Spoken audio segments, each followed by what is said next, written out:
Hi, first of all, thank you so much for stopping by the Elven Lore channel. I'm really glad you're here. Today, we're diving into one of Jane Austen's most charming and underrated novels, Northanger Abbey. Spoiler alert. This introduction shares some general plot elements and the atmosphere of the book, but it does not reveal the ending or major twists.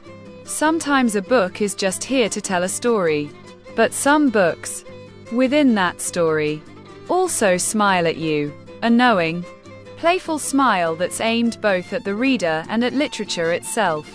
Northanger Abbey is one of those books. It tells the story of a girl named Catherine Morland. She's not your typical heroine, not particularly remarkable, not from a mysterious or tragic background. In fact, she's perfectly ordinary, kind-hearted, a bit naive, and deeply in love with Gothic novels.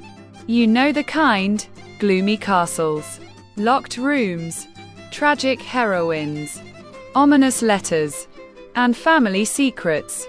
When Catherine leaves her quiet home to visit the bustling city of Bath, she steps into a new world, one filled with dances, society gossip, elegant clothes, and people who aren't always what they seem. In Bath, she meets two important families, the Allens, who host her, and the Tilneys, who fascinate her. Especially Henry Tilney. Witty, clever, charming, and full of ironic observations, a subtle romance starts to bloom, not with dramatic declarations, but with soft glances and thoughtful conversations. Then comes the turning point. Catherine is invited to the Tilneys' estate, Northanger Abbey. The moment she hears the name, her imagination lights up. An ancient building?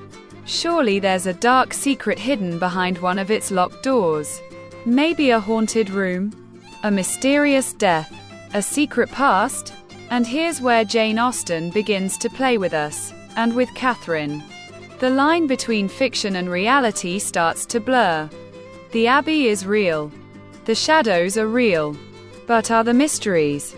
At its heart, Northanger Abbey isn't just a playful parody of Gothic fiction, although it is very funny in that regard. It's a coming-of-age story.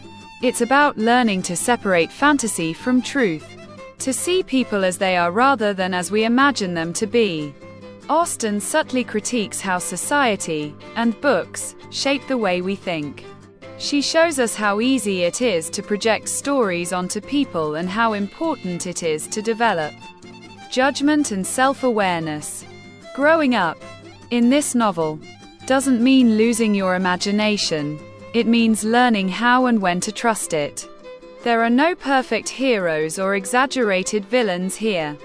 Characters are layered, sometimes kind, sometimes selfish, often confused, just like real people.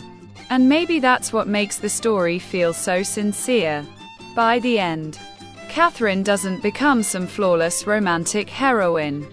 She becomes someone better, someone who learns. She learns that life isn't always like the stories we read, and that's okay. She learns to trust herself. She learns how to love, not just romantically, but intelligently. And maybe that quiet transformation, from a girl who imagines the world to a woman who understands it, is what makes Northanger Abbey so memorable.